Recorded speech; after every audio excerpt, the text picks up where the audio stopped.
kumtukuza Mwenyezi Mungu kwa kutupatia fursa hii ya uhai kwa rehema na fadhili zake, lakini pia hata kwa kutukusanya hapa kwa hili tukio. Si rahisi. Mmoja wenu amefariki, hakuweza kupata nafasi hii. Kwa hiyo tunapofiki katika hatua kama hii, tuna kila sababu za kumshukuru na kumtukuza Mwenyezi Mungu. Na tunamshukuru pia kwamba wengine mlisafiri kutoka mbali sana, katika pande zote za Jamhuri ya Muungano wa Tanzania. Mmesafiri, mko hapa kwa salama. Tuendelee kumtukuza na kumshukuru Mwenyezi Mungu. Ninawapongeza ninyi ambao leo mmekubaliwa kuwa mawakili wa kujitegemea. Miongoni mwenu wako watumishi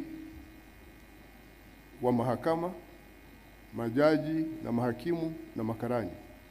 Lakini miongoni mwenu pia wako watumishi wa umma katika taasisi mbalimbali za serikali. Ninyi mtabaki kuendelea na utumishi wenu na mkiishi maadili haya ya utumishi wa umma, na pale mtakapotaka kuondoka mtalazimika tena kuomba sasa certificate ya kutekeleza majukumu ya mawakili wanaojitegemea ambao sio watumishi wa umma. Hivyo vyeti ambavyo nimewatunuku leo vinaeleza hivyo. Na kwa wale ambao mnaenda kwenye kupractice, tumepokea ushauri mzuri sana wa kufunda kutoka kwa Rais wa Tanganyika Law Society. Na mimi nichukue nafasi hii kumpongeza Mheshimiwa Boniface Mwabukusi kwa ushauri huu muhimu sana. Amewafunda vizuri. Yazingatieni aliyowaasa. Ushauri ule ni wa muhimu sana katika maisha yenu. Baraka zote zimejengwa hapo. Mtu atakaye afodi kumpuuza mnyonge na kumnyanyasa, akachukua rushwa kwa kucompromise haki na maslahi ya mteja wake mnyonge, huyo Mungu atamwadhibu. Hawezi kufanikiwa. Na wakili miongoni mwenu ambaye hatambui umuhimu wa uzalendo kwa taifa hili ni kama hayupo. Kwa sababu fursa yako ya kufanya practice ya legal practice ni katika Jamhuri ya Muungano wa Tanzania na sio kwingineko. Na fursa hizo ziko za kutosha. Miongoni mwenu huwa wanateuliwa pia majaji, na miongoni mwenu huwa wanateuliwa watu wengine wa kushika nyadhifa mbalimbali katika utumishi wa umma. Na nimpongeze pia Mheshimiwa Mwanasheria Mkuu wa Serikali kwa ushauri, kwa malezi haya kuwafunda ishini. Kwa mara mrefu sasa, kwa muda mrefu sasa, mimi nikiwa wakati huo nikiwa wakili namba moja kwanza, namba 2 Deputy Attorney General, and then wakili namba 1 Mwanasheria Mkuu wa Serikali Jamhuri ya Muungano wa Tanzania mara 2. Kwa mara ya kwanza leo naona hotuba za kujenga kutoka kwenye Tanganyika Law Society na kutoka kwa ofisi ya Mwanasheria Mkuu wa Serikali. Hivi ndivyo inavyopaswa kuwa utamaduni wetu. Leo ni tukio muhimu la kuwafunda hawa vijana, kuwafunda hawa mawakili ambao wanakuwa admitted kwenye role ya advocates.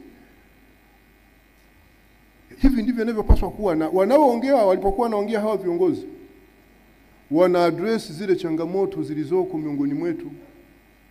Kwa hiyo niwashukuru sana. Rais Mwabukusi, tukio langu la kwanza tarehe 3 mwezi wa 7 la kuadmit hao mawakili, wewe ulikuwa na udhuru hukuwepo. Ninakushukuru sana, umeungana na mimi kuwashauri hawa mawakili kama na mimi nilivyoshauri siku ile. Nikasema ninyi ni wazaliwa wa kwanza, na wazaliwa wa kwanza katika jamii zote duniani huwa ni watu so much special. Sasa na ninyi mnakuwa wazaliwa wa pili, lakini mkiwa wengi hata kwa kuvunja rekodi. Ombi langu kwa Mwenyezi Mungu ni hili, kwamba Mwenyezi Mungu aendelee kuwabariki katika maisha yenu, katika utumishi wenu na shughuli zenu za kutetea haki, haki, haki.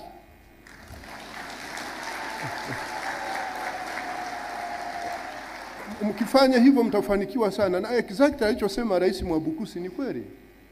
Mungu ni mwanasheria, na yeye ni wa utawala wa sheria, na utawala wake ule unaongozwa na katiba, na katiba ile ina ibara 2: kumpenda Mungu, kumfanya wa kwanza katika maisha yako yote, lakini na kupenda jirani yako kama nafsi yako. Lakini hiyo katiba yenye ibara 2 ina hizo pia principal legislations 10. Kwa hiyo ukisoma kile kitabu cha Kutoka, Exodus chapter 20, Kutoka sura 20, unazipata hizo principal legislation ziko 10. Na Kutoka sura ya 21 mpaka 23, pale kuna subsidiary legislation, zile sheria ndogo zinazotafasiri sheria ndogo. So gonna live by these laws, you will succeed in your life. Mheshimiwa Mwabukusi amesitiza sana kuhusu hii ya kuwajali maskini, wanyonge, muwe na huruma. Hapo mtakuwa mnatekeleza amri ya 2, kumpenda jirani yako kama nafsi yako, ambayo ndiyo ibara ya 2 katika zile ibara 2 katika hotuba ya Mungu, katika ile katiba ya Mungu ambayo ni katiba ya upendo. Sasa kwa majukumu haya ambayo mnayo, na nimeona moyo utayari wa serikali kupitia ofisi ya mwanasheria mkuu wa serikali kuendelea kushirikiana na Tanganyika Law Society, na ikizingatiwa pia kwamba mwanasheria mkuu wa serikali ndio advocate namba 1. Endeleeni kuzingatia fursa hizi mnazopewa na serikali kujenga mahusiano mazuri na serikali katika kutetea maslahi ya taifa hili, ikiwa ni pamoja na kwenye majadiliano ya mikataba kama ilivyokuwa nasema Rais Mwabukusi pale. Tunataka brain zenu zitumike. Sisi huku serikalini hatuwezi kujifanya kwamba tuna akili kuliko wote. Tuna mashughuli ya mikataba, kuna mashughuli sijua vitu gani na vitu gani na vitu gani. You have got a role to play, and it's so much pivotal, not so much literal, pivotal. Lakini utashirikishwa kama unaonekana pia kwamba una akili nzuri.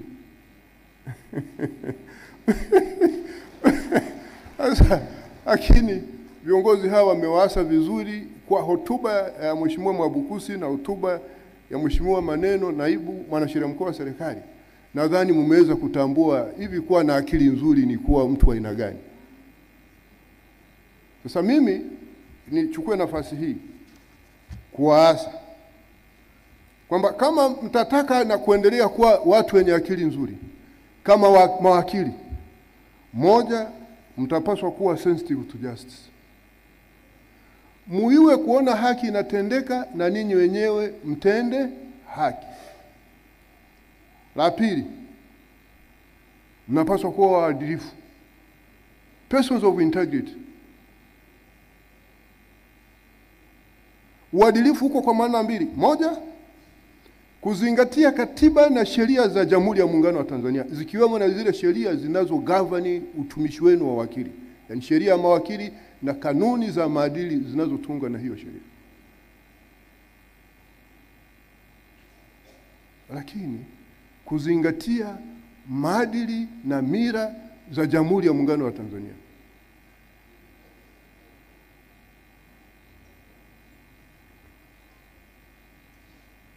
Tatu, mtapaswa kuwa watu mnaomudu majukumu yenu kwa ufanisi ipasavyo. Competent. You have gonna be competent. Viongozi hawa wamewawasa namna gani mnaweza kuwa so much competent for taking seriously continuing education. Sio mnalizika tu na hizo statutes mlizonazo. Jurisprudence inabadilika mapema sana. Mtapaswa kusoma na hata yanayotokea nje ya mipaka ya taifa hili. Mjue What is law after all? What makes a lawyer? Vyuo vikuu tunachofundishwa, alitufundisha hivyo Profesa Shivi. Mimi nikiwa mwaka wa kwanza chuo kikuu cha Dar es Salaam. Alisema hivi, hapa chuoni hatuwafundishi sheria, ila tunawafundisha namna na how and where to find the law. Namna ya kupata sheria na wapi pa kuzipata hizo sheria. Ndio maana pale kuna somo linaloitwa legal research mnafundishwa. Lakini kitu kingine unachokuja kukigundua kwenye hii what makes a lawyer ni uwezo wako wa kutafasiri sheria hizo, lakini na kuzitoa hizi tafasiri ulizozitoa kwa watu wengine wasiojua sheria au wanaojua sheria, iwe ni mahakamani, iwe ni kwa mteja wako. Na ndio maana kuna somo linaitwa communication skill. Na pale utaona kwamba hata punctuation mark it matters a lot. A simple punctuation mark, it is misplacement kwenye sentence inaathiri maana iliyokusudiwa.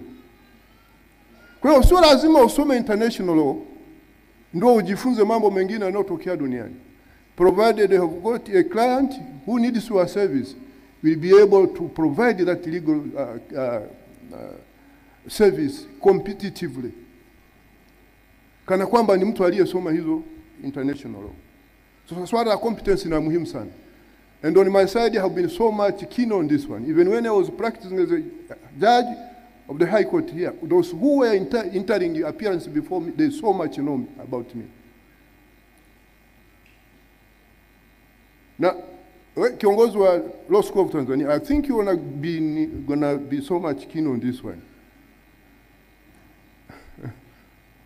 Nani mnakaa pale mnawakamata watu mnawakamata as if there is something so much special about this one?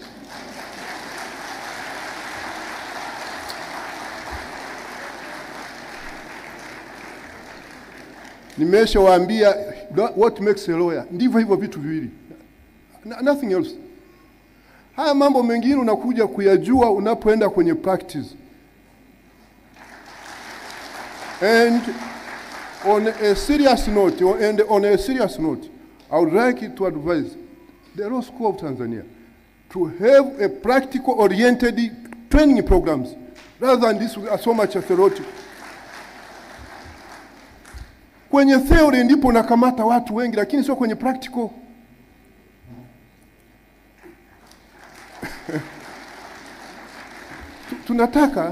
Tunataka vijana wote wanao graduate. Tulikuwa na chuo kikuu kimoja Tanzania, University of Dar es Salaam, iliyokuwa inatoa elimu ya sheria. Right now tuna vyuo vingapi vinavyotoa kozi za sheria, shahada za sheria? Wanao graduate ni wangapi vis-a-vis uwezo wenu wa kudahili wanafunzi pale? Utakuta kwamba idadi ni kubwa, uwezo wenu ni mdogo. Hawa watu wamewekewa sharti ili watambulike kama wanasheria, wajiajiri au wajiajiriwe, lazima wawe na hiyo elimu. Postgraduate diploma ya sheria. Sisi serikalini tunachukua hatua. Tunataka kila muhitimu wa shahada ya sheria apate access ya kusoma hicho chuo, kusudi ije msaidie na yeye ama kujiajiri au kuajiriwa.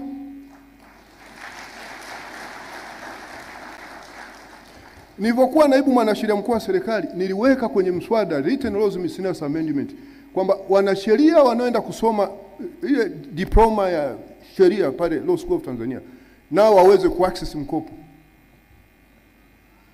Imekaa humo wewe bado imo wao wameshaitoa. Why this?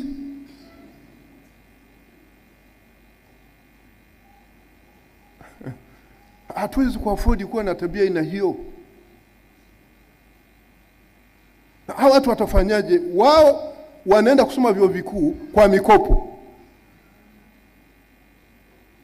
Na ili waweze kupractice wanapaswa wao wamesoma Law School of Tanzania. Mikopo hawana. Sasa wataendaje pale kusoma?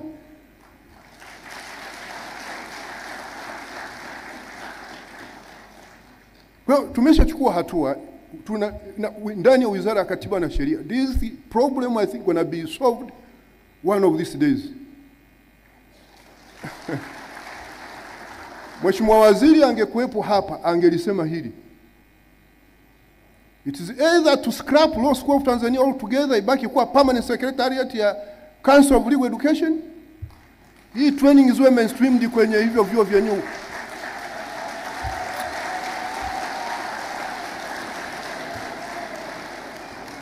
That is it.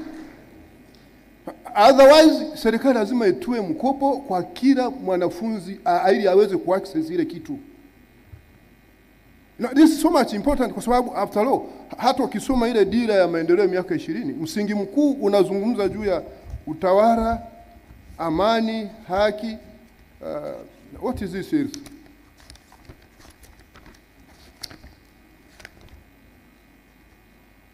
Utawala, amani, usalama na utulivu.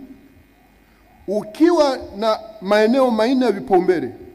Kipaumbele cha kwanza kikiwa utawala bora na haki. Kipaumbele cha pili kikiwa serikali za mitaa imara na zenye ufanisi. Kipaumbele cha tatu kikiwa ni utumishi wa umma unaowajibika, na kipaumbele cha nne kikiwa amani, usalama na utulivu. Lipo soko kubwa sana la hawa na sheria. So tunataka hawa nao graduate waende wajiajiri, ama kama ni kwenye utumishi wa umma waende good. But sehemu kubwa naona wanaenda kujiajiri. Tarehe 5 mwezi wa 4 mwaka huu, Mheshimiwa Rais wa Jamhuri ya Muungano wa Tanzania, Mheshimiwa Samia Suluhu Hassan, alipokuja kutuzindulia majengo haya makao makuu, aliridhia sera ya mahakama ya kuwa na mahakama ya mwanzo kila kata.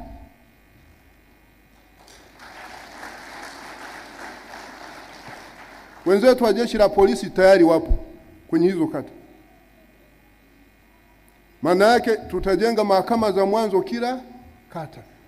Na ndio maana unaona umuhimu wa ushauri wa Mheshimiwa Mwambukusi hapa kwamba ninyi tawanyikeni. Right now mawakili wa kujitegemea na mawakili wa serikali wanaruhusiwa kwenda kwenye mahakama za mwanzo kama hakimu ni hakimu mkazi. Yaani hakimu ni ambaye ana shahada ya sheria.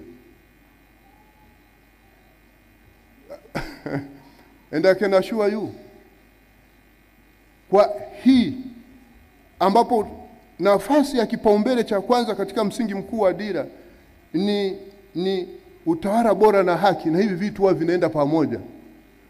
Tunataka wanasheria wanao graduate wapate soko, wasiwe na sababu ya kuilalamikia serikali.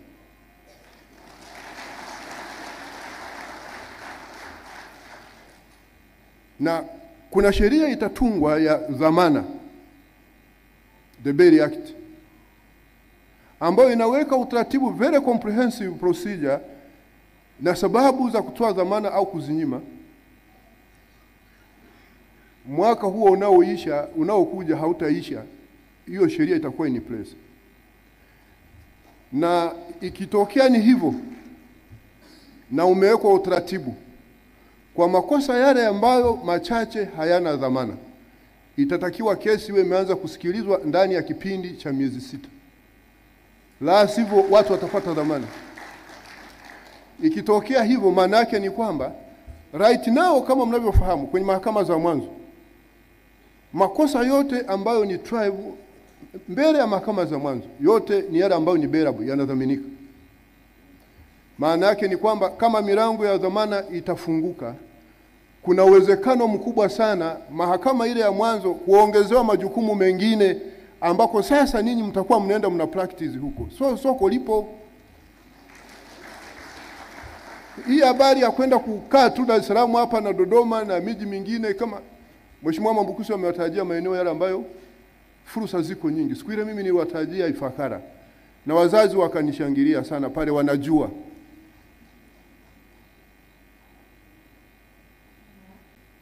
Kwa hiyo niwaombe sana, jiandaeni, lakini tunataka watu ambao ni so much competent. Kwenye eneo hili huwezi kuacha sheria hapa. Sheria inahusika kila sehemu. Kwa hiyo mimi nilichokuwa nakiona wakati ule unaokuja mbele yangu, kama nilivyokwisha kusema, nilikuwa nageuka kufundisha. Unauliza huyu mtu ametoka wapi? Halafu wale wanaokuja wanaomaliza shahada ya sheria wakaja wakawa legal officer kwenye law firms, wengi wao wanapoenda law school wana pass on the very first sitting. Wengi wao wana pass. So tunachokitaka ni practicals.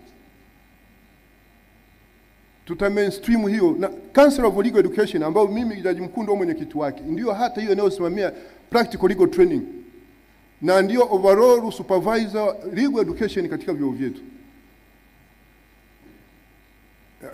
Hii tutaivalia njuga. Tunataka tutengeneze watu ambao ni so much competent, wakiamuka huko wanaenda mahakamani, wanaenda ofisi ya mwanasheria mkuu wa serikali, wanaenda ofisi ya wakili mkuu wa serikali, wanaenda ofisi ya mkurugenzi wa mashtaka inaitwa National Prosecution Service, wanaenda kwa kabidhi wa mkuu, wanaenda kila sehemu ambako wanaweza wakapata hivyo vitu. Na hii elimu itakuwa rahisi wanaosoma huko Sauti ya Tanzania, Sauti University, si ndio? St. Agnes University of Tanzania, walioko Mwanza, walioko Ifakara, walioko Linga, walioko kila sehemu, Dar es Salaam, Dodoma, watasoma huko. Walioko Tumaini Makumira, sijui Tumaini ya wapi, watasoma huko.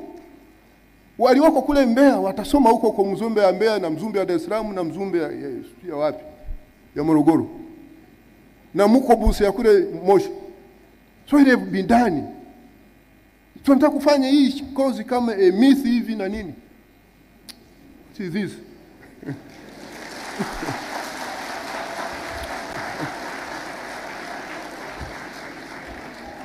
It is a practice which makes perfect. Practice ndio mnafanya mtu awe perfect.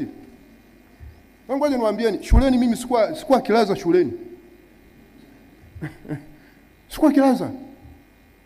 Lakini nimetoka pale chuoni, nenda kwa ofisi ya mwanasheria mkuu wa serikali pale, ninaajiriwa kwa wakili wa serikali, ndio nigundua kwamba kumbe kule shuleni kule ilikuwa ni matheory tu anaturundika vichwani, huyu amejaa kichwani hakuwa na kitu. Lakini nianza kupractice ndio nikajua.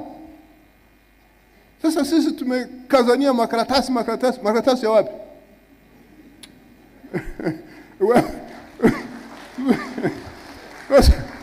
Kwa hiyo that is it.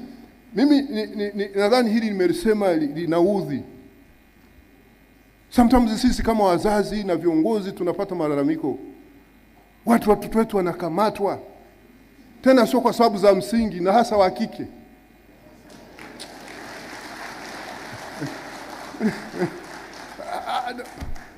Wakati fulani nilikuwa chairperson wa school governing body, hiyo Law School of Tanzania, kama DP 3 ni zeno. Mimi ndo niliondoa mambo ya academic yale, tukaleta watu wa kusaidia, kawaitiza nani. Tunachotaka sisi ni practicals. Ndio maana hawa vijana wanaosoma Institute of Judicial Administration Lushoto, wanapoenda chuo kikuu afu akaja pale, mara nyingi wengi wanakilia mapema sana hapo hiyo shuleni. Could you see the difference? Na ndio maana Mheshimiwa Mwambukusi amesema wale makarani mahakamani wakati fulani wanajua zaidi kuliko mawakili, yuko na mheshimu. Na mimi kwa kutambua hivyo wao makarani nimewapa exemption kwa sababu jamaa wanaishi na mahakimu, wanaishi na majaji, wanafanya kila kitu, ila hawataenda kupractice, wataenda kuwa mahakimu na nafasi nyingine za nani.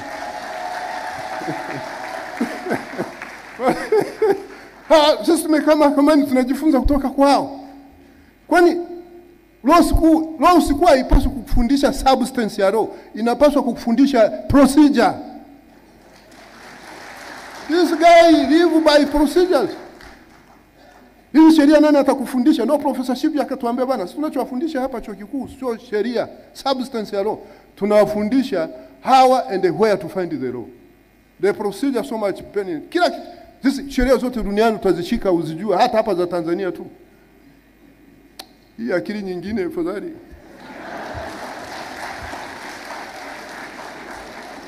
Fadhali hata Mheshimiwa Mwambukusi ametambua kwamba wakati fulani hata video vinawapotosha.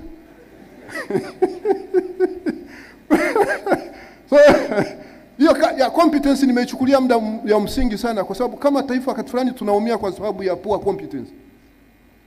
Amezungumza kwa uchungu sana Mheshimiwa Mwambukusi. Competence imechukua muda mrefu sana. How can we help tunavyo kubuild competence yetu na capacity?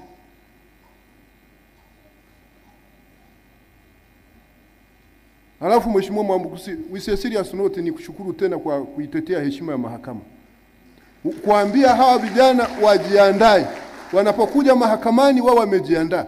Nimeona imetuzuka tabia ya hovyo sana. Wakishinda kesi wanasema mahakama iko huru, wanaisifia. Siku akipoteza kesi wanasema mahakama iko huru. Nani anasema mahakama haiko huru? Hii akili ya hovyo, hii akili gani? Unataka kushinda kesi by blackmailing the court? We won't entertain this. Na hii ya uadilifu wenu inapaswa iende namna gani mna behave kuhusiana na mahakama na proceedings zake. Tarehe 24 mwezi wa 9 mwaka huu tulifanya mkutano na wadau, na nilisisitiza na niwaambia majaji na mahakimu, nitamchukulia jaji, nitakuwa na very low opinion na jaji na hakimu ambaye anaendekeza vitendo vya kuidharau mahakama vinavyofanywa na mahakimu, vinavyofanywa na mawakili na watu wengine, wawe ni maafisa wa serikali au sio maafisa wa serikali. Yani mahakama inafikia hatua mpaka tunaanza kupigana mule na mawakili wa serikali, wanaanza kupigana mahakamani. Mahakama ya wapi? And then a judge was there. Hata kama umeshatoka iwe reported kwako, mumchukulia hatua huyo mtu. Hatuwezi kuwa na double standard ya discipline ya mahakama. Tuna sheria hapa inaitwa contempt ya the penal code, sheria kanuni ya adhabu. Kifungu cha 114 cha hiyo sheria kinazungumza juu ya kosa la kuidharau mahakama. And this particular section is so much comprehensive. Watu wanaenda wanazunguzwa mambo haya hapo. Kesi inaahirishwa, mtukuta mtu anahojiwa na waandishi wa habari naye anajifanya. What is it? Kesi inashindwa na waandishi wa habari ndio ataenda kuamua. Alafu unazungumza vitu ambavyo unataka kuinfluence decision ya mahakama. Alafu ni kama pia unaweka mahakama into contempt, idharauliki. Uharakati huu hatutautaka, na mimi nitaenforce. Nadhani hata hii sheria Advocates Act ninaweza nikaibadilisha hiyo hizi kesi ziwe triable na mahakama. Wanaokiuka hayo iwe kama ni kosa. Si mmekula kiapo hapo na wasikiliza kwa makini. Yaani hicho mimi nimesikiliza kwa makini sana kile kiapo chenu, hotuba ya naibu mwanasheria mkuu wa serikali na hotuba ya rais wa Tanganyika Law Society.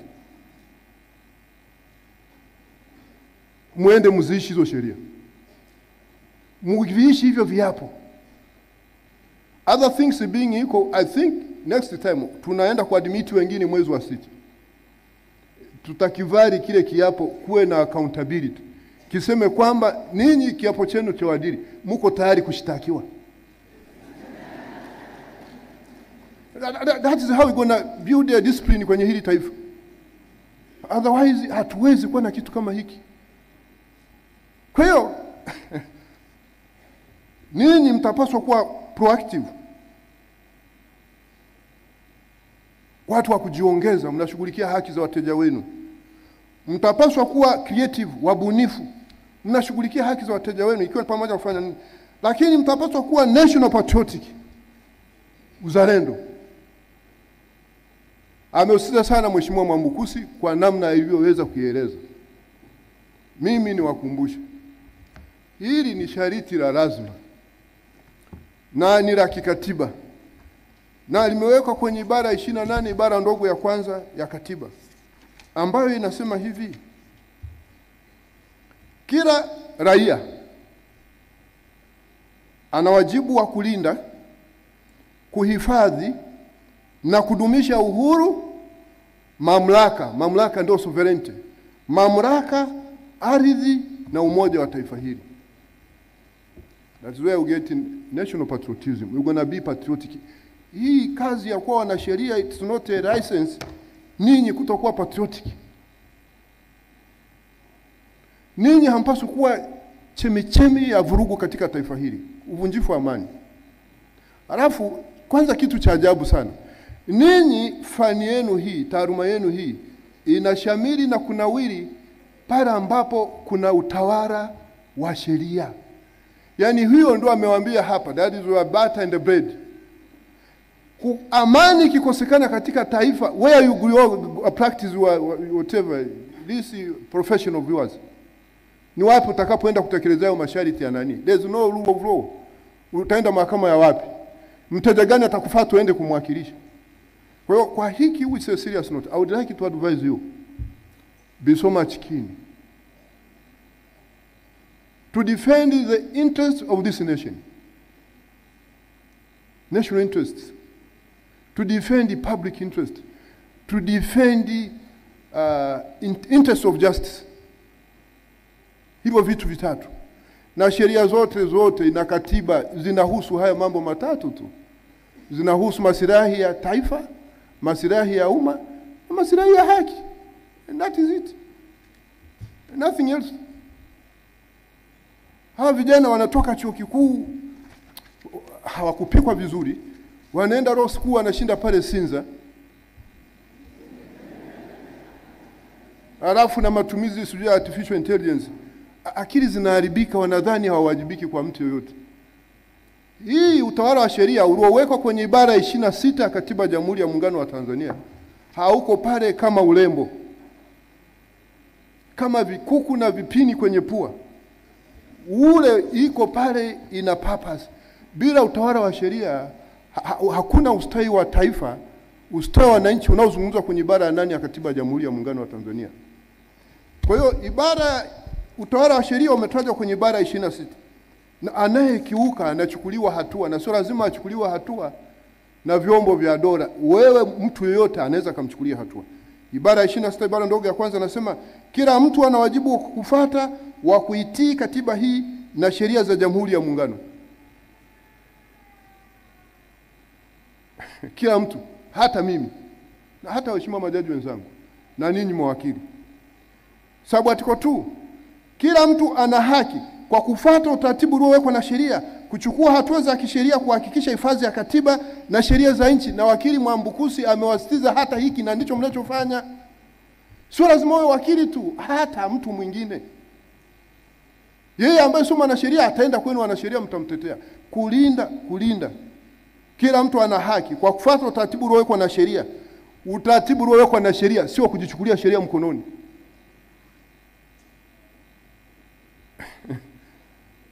Kuchukua hatua za kisheria kuhakikisha hifadhi ya katiba na sheria za nchi. That is it. So tunapozungumza uzalendo, mimi nafurahi sana hili limetoka kwa Rais wa Tanganyika Law Society. Maana wengine wanadhaniga hili linatuhusu sisi tu tuloko serikalini. Wao hawahusiki. Amezungumza kwa mfano uzalendo kwa ajili ya rasilimali za taifa hili. Kama dola ya United Republic of Tanzania katika international community. Alafu ngoja niwaambieni, hii state of the United Republic of Tanzania ina rasilimali mbili.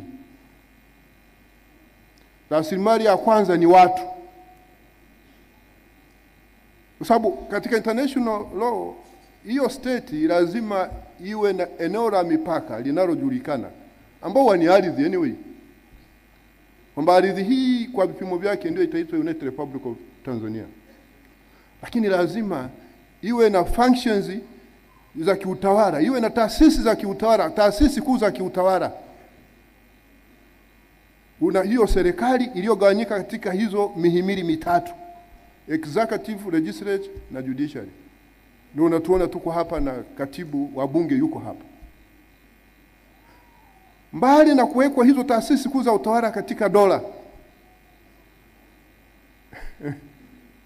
watu.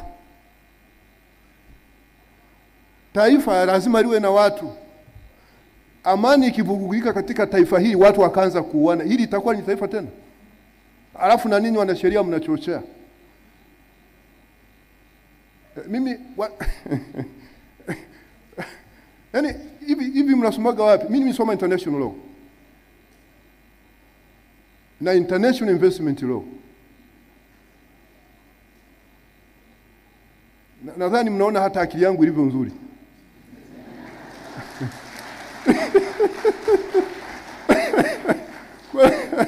Sasa tunajua hivi vitu. Kitu cha kwanza sisi wa Tanzania tulinde taifa letu. Na hasa fursa inapokuwepo ya kutatua hayo migogoro yetu sisi kwa njia ya amani, the fursa is there. Serikali imejikomiti kuja na huyo mchakato wa katiba. Why should you be so much indifferent and so much pessimistic? Na mimi naambia kwa uzoefu wangu, rasilimali watu ndio rasilimali watu, dola. Kukiwa na vita hapa, amani ikavunjika, watu hawapo, mnaniwanaga ninyi, watu wanahama, wanakuwa wakimbizi, wamebeba mabegi, mnaona that is no longer a state.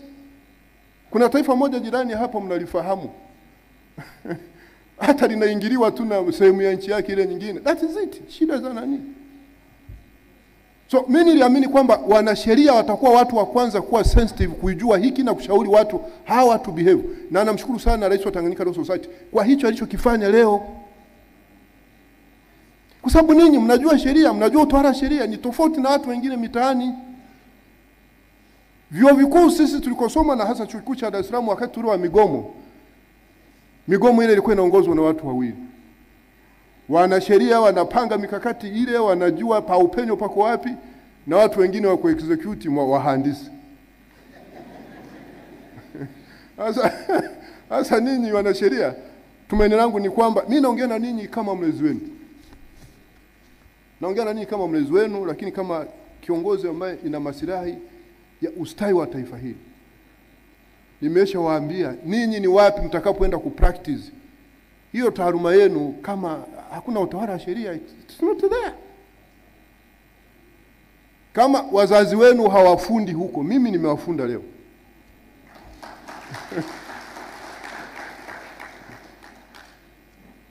And then objectivity, unapaswa uwe objective. So unabuni vitu tu hapo nani.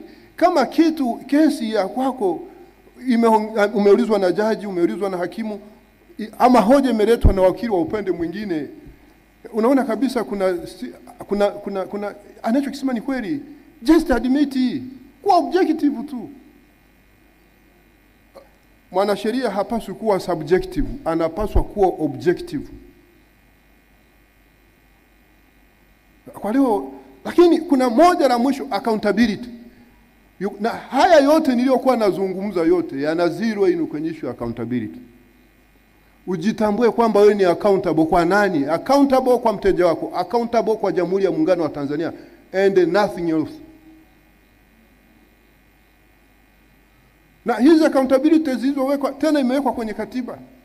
Uwajibikaji. Na muona kwenye hii dira ya taifa ni kipaumbele cha 3, uwajibikaji. Sasa ibara ya 25 ya katiba ya Jamhuri ya Muungano wa Tanzania inasema hivi, ibara ndogo ya kwanza: kazi pekee ndio huzaa utajiri wa mali katika jamii. Hiyo kazi yenu mnaenda kufanya pamoja na hiyo ya kwenu ndilo chimbuko la ustawi wa wananchi na kipimo cha utu. Amesitiza sana Rais wa Tanganyika kipimo cha utu, na naibu mwanasheria mkuu wa serikali msikia kwenye salamu yake akizungumza juu ya kazi na utu.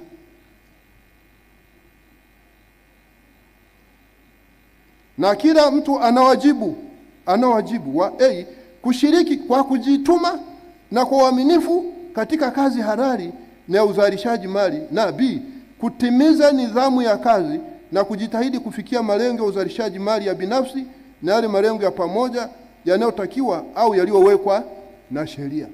Ninyi malengo yenu yote yamewekwa na sheria. Gona mjitume na muwe waaminifu. Na hafu mimi na waheshimiwa majaji, nadhani waheshimiwa majaji hawa ni watu wema sana. Ninavyoona yaani mengine naonaga mnawafanyia pale.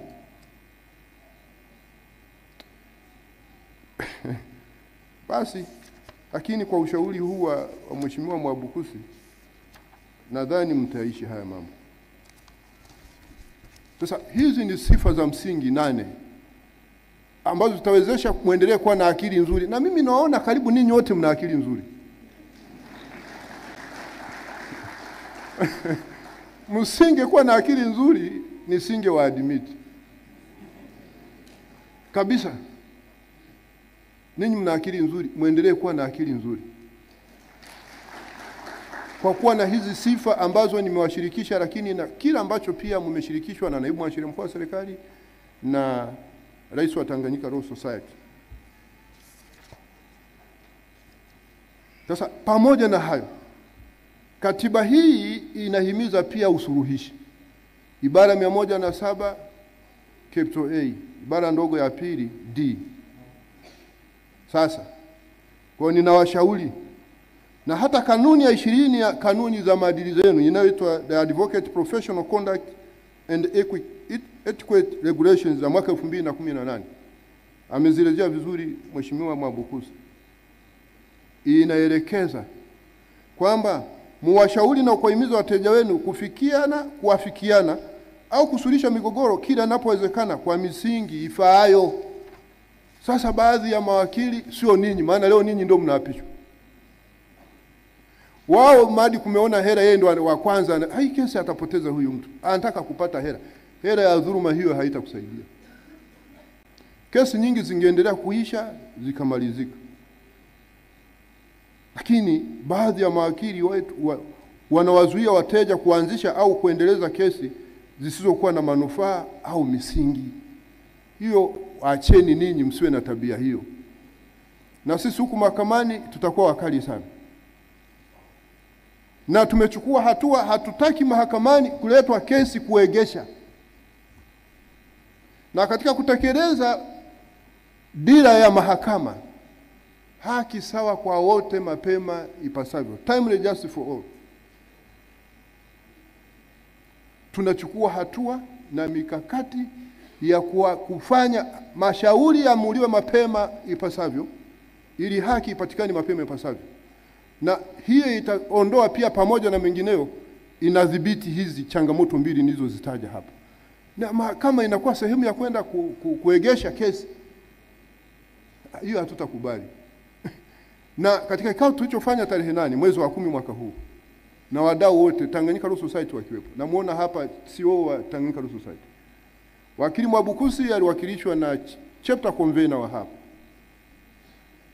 tuliwaambia sisi tunachukua hatua za kushughulikia mashauri ya kiuchumi. Mashauri hayo yaliyokuwa yameiva, mashauri ya msingi, mashauri ya rufaa, mahakama kuu na hata mahakama za mahakimu, yalikuwa na thamani ya fedha za kitanzania trilioni 9.4. Na haya mashauri ya kiuchumi hayo ni mashauri ya ardhi, mashauri ya kibenki, mashauri ya kodi, mashauri ya kibiashara. And this was 45% ya budget inayopangwa kwa ajili ya maendeleo. Kwa mkutano huu ulikuwa kuwashirikisha wadau wetu. Ofisi ya mwanasheria mkuu wa serikali alikuwepo Attorney General mwenyewe, alikuwepo governor, alikuwepo Wizara ya Fedha, tume ya mipango, na taasisi nyingine zote wadau. Kwamba sisi tumeliona hili tatizo. High Court wao walikuwa na mahakama ya rufaa walikuwa na mashauri 307. Walikuwa 305 wakati ule by tarehe 30 mwezi wa 9.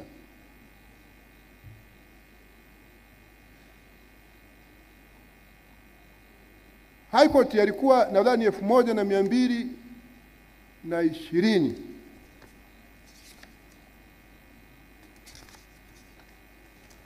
Huku Court of Appeal yaliongezeka baadaye mawili akawa 307. Tumewafanyia utaratibu wa kuyasikiliza hayo mashauri yote.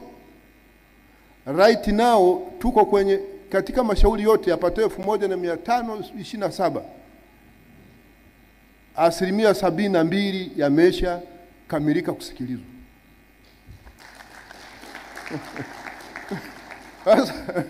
Na tunaendelea, mahakama kuu iko kwenye sessions, Court of Appeal iko kwenye sessions. Matumaini yetu ni kwamba ifikapo tarehe 12 tunapo break, hii session zinapoisha, Na kwa High Court tarehe 15 Disemba tutakuwa tumepiga hatua kubwa na kazi inaendelea vizuri. Tunaondoa hii akili ya kuja kuegesha mashauri mahakamani, wateja wenu wanahangaika, kodi zinapaswa zilipwe, hazilipwi, kila mtu mwenye haki apate. Sisi tunachotaka tu kesi zisikilizwe, zimalizike. Haijalishi kwamba ili mradi iamuliwe kwa haki. Kwa hiyo mahakama hapata kuwa pa kuja kuegesha kesi. Na ninachotaka kulipoti kwenu ndugu mawakili ni kwamba nichukue hatua hii pia kumpongeza Tanganyika Law Society. Wasaidizi wangu wameniambia Tanganyika Law Society, maana mawakili wao wametoa ushirikiano mkubwa sana, na ndio maana hata kesi zinaendelea. Vile visingizio vya kuahirisha kesi vimeisha. So if you gonna keep up this, taifa hili litaendelea kuamini sana, na mtaongeza confidence ya wateja wenu na mambo yataenda.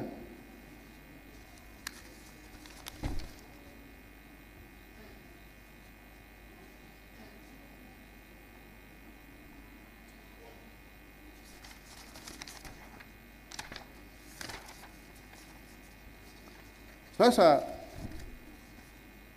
kuna mambo ambayo ningependa kuwashirikisha.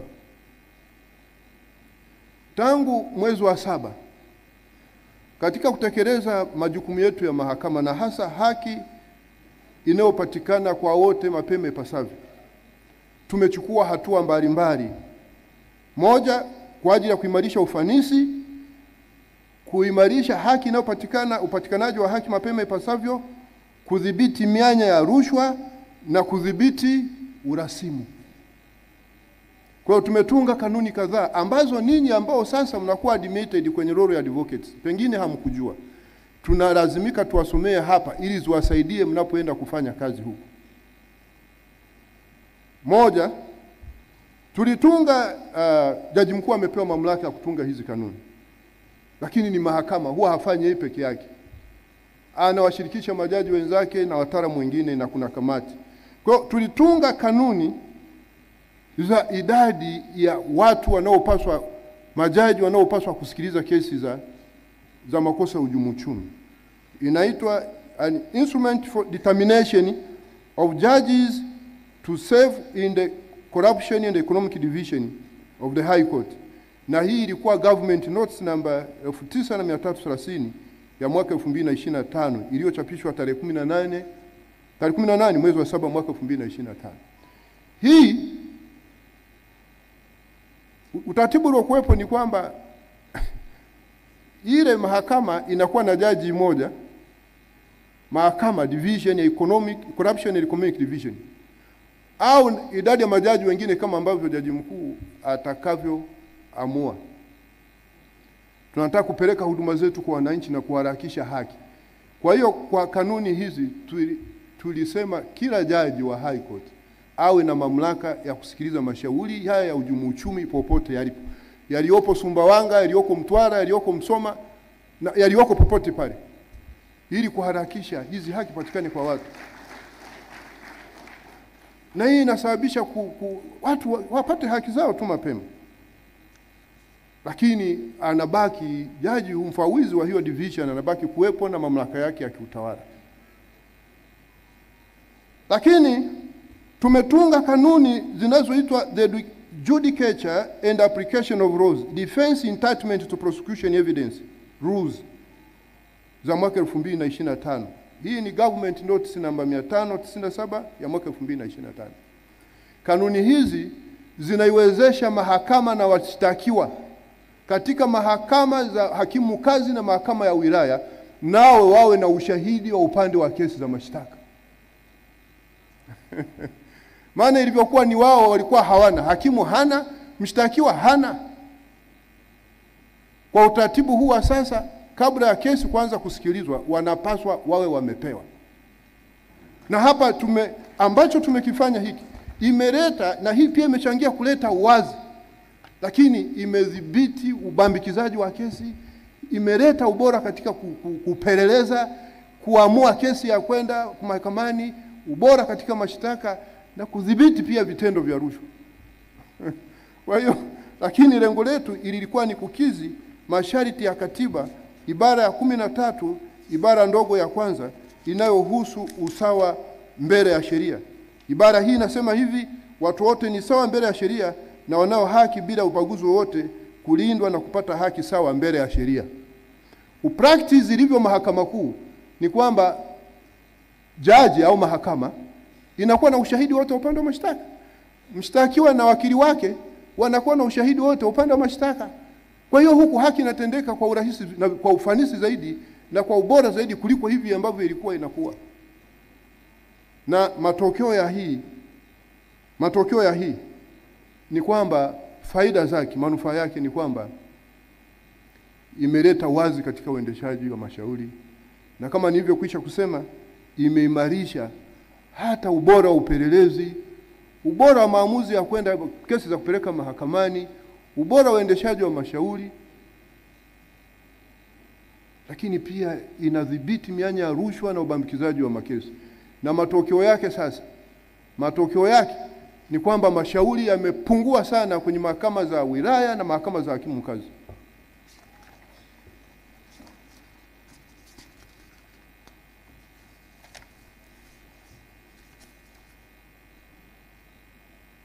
Kanuni nyingine ambazo tumezitunga ni the Judicature and Application of Rules, Panel Constitution Rules 2025, Government Notes number 541/2025.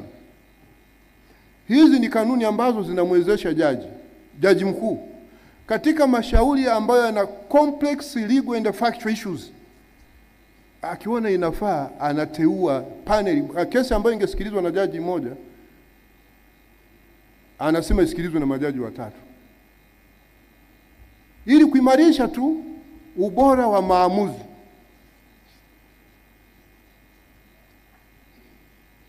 Lakini pia tumetunga kanuni zinazoitwa the Judicature and Application of Rules, Constitutional Petitions Practice and the Procedure Rules za mwaka 2025, GA namba 540 ya mwaka 2025.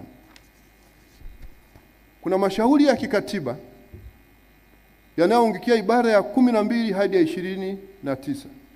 Haya yana utaratibu wake kwa mujibu wa sheria inaitwa the Basic Rights and Duties Enforcement Act. Yatasikilizwa na majaji watatu na umewekwa utaratibu pale. Hatukuwa na utaratibu au kanuni zinazogovern mashauri mengine yanayoletwa chini ya ibara nyingine za katiba, na hasa yanayoletwa chini ya ibara 108 ya katiba. Na matokeo yake kesi zile zilikuwa nasikilizwa na jaji mmoja, lakini nyingi ya hizo kesi zinazoletwa chini ya ibara 108 unaona kama ni kesi za kisiasa hizi zinabeba settlements na nini. Kwa hiyo tulichokifanya tukasema mtu mmoja huyu tumuongezee wengine wawili. Kwa hiyo hizo kesi za kikatiba zisizoangukia kwenye Basic Rights and Duties Enforcement Act nazo zitasikilizwa na majaji watatu. Na ninyi mawakili mnaopenda kuchukua kesi za kikatiba na kuzipeleka mahakamani wakati nyingine hazina vichwa wala miguu, mwende mjiandae vizuri mbele ya hao majaji. Kwa maana jaji mmoja unaweza ukajaribu kumdanganya pale, lakini majaji watatu wote kuwadanganya kuna kazi. Tumefanya hivyo kuleta transparency, kuimarisha transparency, lakini na kuenhance quality ya decision making kwenye mashauri kama hayo ambayo ni mashauri ya msingi sana. Lakini tumetunga kanuni nyingine zinazohusu masuala ya mirathi katika small estates. The Primary Courts Administration of Estates Amendments Rules, Government Source number 428 za mwaka 2025. Hizi kanuni zimewekwa, tunataka moja ya faida hizi kanuni ni kupunguza urasimu katika masuala ya mirathi na kuimarisha wazi katika masuala ya mirathi na kudhibiti matumizi mabaya ya fedha za mirathi za marehemu. Na kwa kanuni hizi tunaanzisha accounts za mirathi.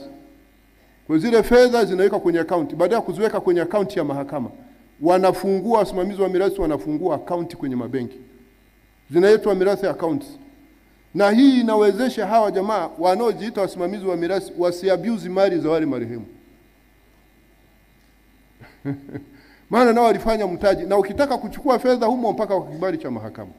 Lakini kingine ambacho tumefanya na hizi kanuni zinaendana na zile kanuni nyingine za mashauri makubwa ya mirathi. ni kwamba sheria iliyokuwepo ni kwamba matangazo ya mirathi yalikuwa yanatangazwa kwenye gazeti la serikali peke yake. Sasa gazeti la serikali linatoka mara moja kwa wiki. Na anayelisoma ni nani? Anayesoma nakuta wengine wenye vipara ndio wanasoma hilo magazeti. Yaani walioko kwenye taasisi za umma. Wananchi wa kawaida wanasoma magazeti. Kwa hiyo diversify. Hizi mirathi zitatangazwa pia katika magazeti haya ya kawaida ya kila siku. Tunaleta wazi. Na mirathi, ngoja niwaambieni, mawakili amesema hapa Mwabukusi, mawakili wanaoshiriki kuhujumu wajane na wagane kwenye mirathi wanalaana.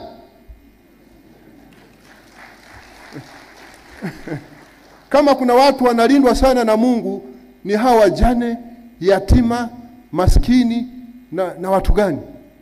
Alafu wewe ndio wa hujumu wetu unataka kununua vigari vinaitwa vivitis. Utakuwa salama? Hizi kanuni zinaendana na kanuni nyingine, the Probate Amendment Rules za mwaka 2025, Government Notice number 429 ya mwaka 2025. Maudhui yake ni kama nilivyosema hizi kanuni nyingine. Alafu kanuni za mashauri ya uchaguzi zimetungwa hizi na tukazifanyia mabadiliko na ikatolewa revised edition. Hizi zinapatikana kwenye Government Notice namba 637B ambazo zilitangazwa tarehe 28 mwezi wa 10 mwaka 2025. Na sambamba na hizo kanuni za mashauri ya uchaguzi wa wabunge, tangazo la serikali namba 637B la tarehe 28 mwezi wa 10 2025. Hizi zinawasaidia. Sasa hivi yamefunguliwa mashauri ya mirathi. Tulipofanya amendment tulichokifanya, tukasema ili kanuni kuwa user friendly, tuzitengeneze revised edition. Ili mtu anaposoma asome zile kanuni comprehensive bila kulazimika kwenda sijui kutafuta sijui amendment iko wapi. Kwa hiyo Attorney General kwa mujibu wa ile sheria inaitwa the Law Revision Act akazigazeti tarehe 28 mwezi wa 10. Na kwa nini? Baada zile kanuni kutungwa, tulifanya seminar, workshops kwa mahakimu, kwa majaji wa ngazi zote. Na hata mawakili wa serikali nao walifanya hizo seminar. Tukaona pale, tukapokea mashauri ya kuziboresha. Kwa hiyo ni kanuni bora zitawasaidieni. Ninyi mtakaopata fursa ya kuwakilisha hawa watu waliofungua mashauri yao mahakamani. Lakini pamoja na hiyo tukatunga kanuni za marekebisho tukarekebisha kanuni kwenye hii sheria mwenendo wa mashauri wa madai. The Civil Procedure Code Amendment of the First Schedule Rules. Government Notes number 569 za mwaka 2025. Kwenye hizi kanuni kuna mambo mawili. Moja ni swala la execution za decree, kwa Kiswahili wanahitaji kukazia whatever. Hii kwenye mahakama kuu utaratibu unajulikana, anayesimamia utekelezaji wa hizo decree tuzo ni msajili, deputy registrar. Utaratibu unajulikana mahakama kuu. Lakini mahakama subordinate courts, mahakama za mahakimu hizi, ilikuwa inatajwa tu kwamba ni court. Sasa court ni kila mtu aliyoko pale. Kukawa na abuse ya hizo execution na ukawepo na ufisadi. Tulichokifanya tukasema atakaye execute, atakaye simamia utekelezaji wa tuzo ya mahakama, hiyo decree, kama ni mahakama hakimu mkazi, atakuwa ni hakimu mkazi mfawidhi, au hakimu mwingine ambaye atamteua yeye anayemwaminika. Tunataka liability iwe kwake yeye mwenyewe, watawajibishana wao wenyewe pale. Kama atateua mtu ambaye akili yake sio nzuri, watajuana wao wenyewe, kuliko kumwachia jaji mkuu. Exactly that is the same kwenye mahakama za wilaya. Hakimu mkazi mfawidhi wa wilaya, yeye ndio atasimamia utekelezaji wa hiyo tuzo. La sivyo atateua hakimu mwingine anayemwamini. Waketiwana kwa njama, likaharibika, litawafia mikononi mwao na wataajibika wote. Lakini kanuni hizi pia, hizi zinazotaja government notice hiyo, imeleta summary procedure kwa mashauri ya pension. Mifuko ya PSSF hiyo watumishi wa serikali kuu na mifuko hii ya watumishi wengine NSSF. Waajiri wamekuwa hawapeleki michango ya waajiriwa wao. Fedha wanakusanya hawapeleki. Mtu anastaafu anaenda pale kwenye pension anasema hakuna, walikuwa hawaleti. Alafu na ile pension sijui waga zinara usingizi. Kwa nini mlikuwa mwadai? Nimeorodhesha kila siku mnawakagua na mna vitengo mnaita vya inspection. Hii dhuluma hii sijui inatokaga wapi? Alafu jamaa akija mahakamani unakuta wana sheria wanazungumza na Kiingereza kingine kizuri, kingine kibovu. Wanasema maneno mengi. Sasa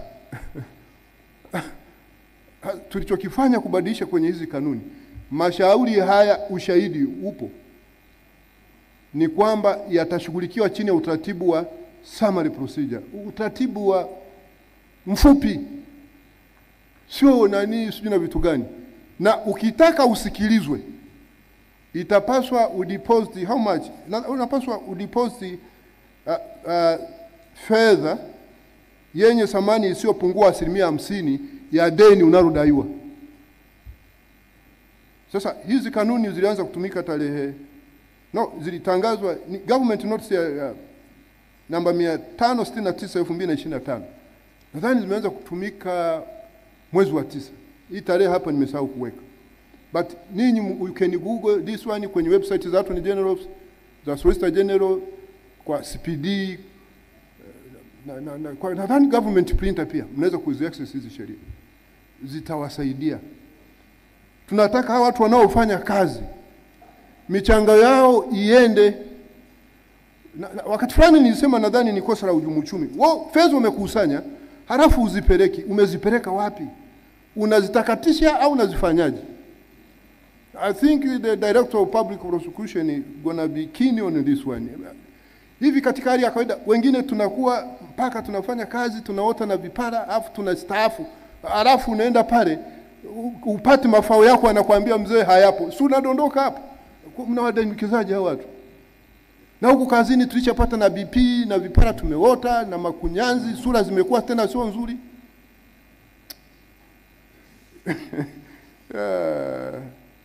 Kwa hiyo tuliona tuwashirikishe haya, na kwa haya niliyoyasema mimi nikiwaunga mkono Mheshimiwa Mwambukusi na Mheshimiwa Maneno, naibu mwanasheria mkuu wa serikali. Kwa mara nyingine tena ninawapongeza ninyi wahitimu kwa kufikia hatua hii. Ninawatakieni kila laheri katika maisha na utumishi wenu.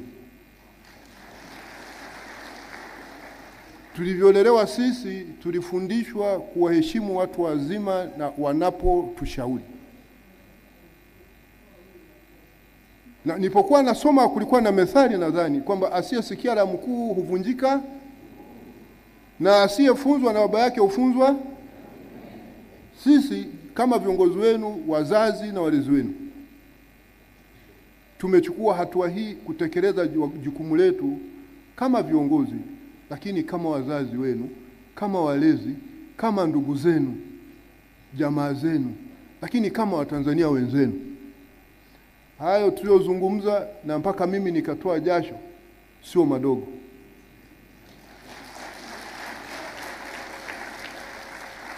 Watu wazima wa umri wangu, nimemwona mama yangu pale. Watu wazima wa umri wangu na umri mwingine wanaonizidi, wao huwa wana tabia moja nzuri sana. Huwa siku zote wanapenda kubariki watu. Kwa hiyo hata mtu mzima anapokushauri nia yake ni njema, anataka ubarikiwe, uwe na baraka.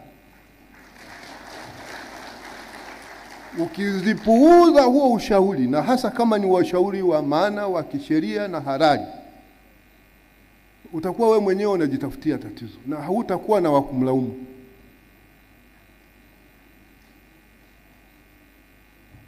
Kwa hiyo niombeni mzingatie ushauri tuliowapatia leo, aliopatia Mheshimiwa Mwambukusi, aliopatia Mheshimiwa Maneno.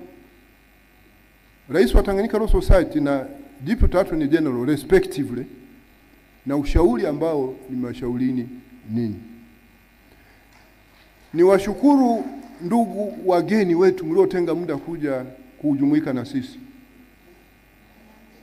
Miongoni mwenu yupo katibu wa bunge, ndugu Leonard Baraka.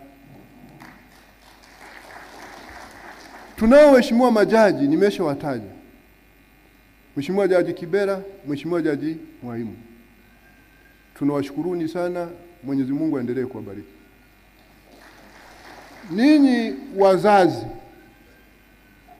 ndugu na jamaa na watoto mlioambatana na hawa wapendwa zenu, tunajua mmefanya hivyo kwa sababu mna mapenzi makubwa kwa ajili yao, lakini pia pengine mmewekeza kwa ajili yao hata kuwawezesha kufikia mafanikio haya.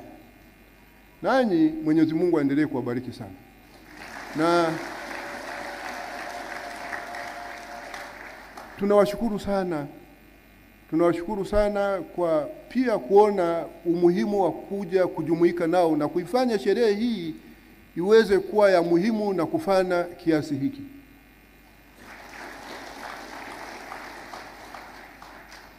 Lakini muendelee kuwa walezi wazuri kwa hawa watoto wenu, na wengine ni watu wazima sasa, lakini mmewazaa, ni wazazi wenu, ni ndugu zenu na kadhalika. Tunataka kuendelea kuwa na taifa la watu ambao wanawajibika, responsible citizens of the United Republic of Tanzania. Na sisi kama wazazi tunawajibu. Mkiacha kuwahimiza na kuwafundisha na kuwalea, yakiharibika hasara kwenu nini. Na sehemu fulani katika zile sheria, zile principal legislation, kuna sheria inazungumzwa pale. Nadhani sheria ya 5. Waheshimu baba yako na mama yako ili upate heri na kuishi miaka mingi duniani. These parents of yours, they might have sacrificed a lot. Wanaweza kuwa wamejitoa sana kuwawezesha ninyi mfikie hapa mlipofikia. Na wengine ni mama zenu. Mama zetu wale wanahangaika, matumboni mwao tunakaa miezi 9 alafu tukiwasumbua mtumboni. Ndio maana wanaugua. Alafu tukisha zaliwa, hasa vile vinavyotoka Kigoma na Bukoba vinalialia vinasumbua mama zao. Lakini wanakuvumilia. Unafika mpaka hapa, alafu unafika hapo unajifanya mimi nshomile ya wapi?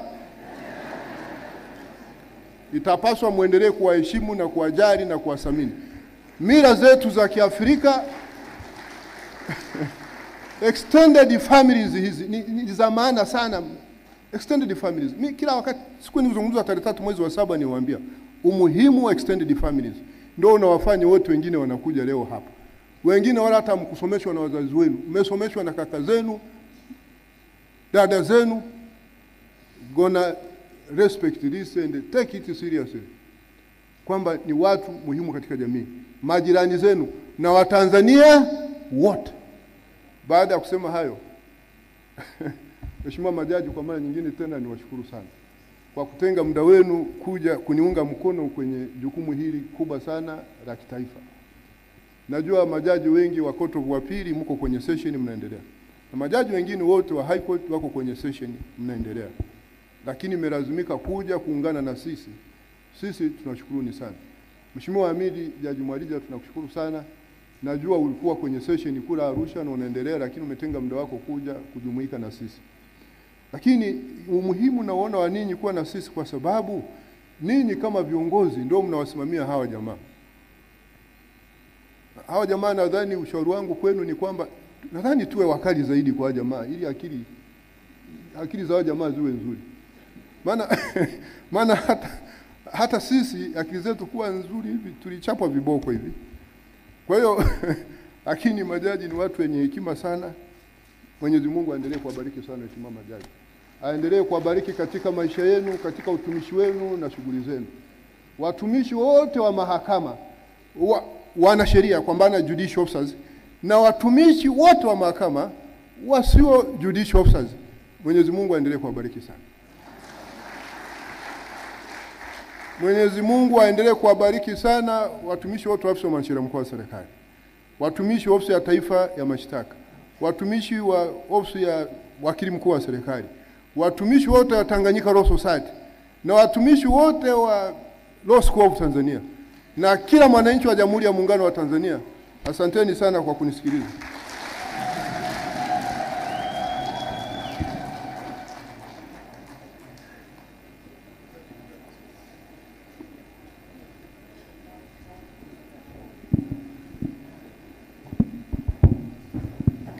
Asante sana Mheshimiwa Jaji Mkuu kwa hotuba yako nzuri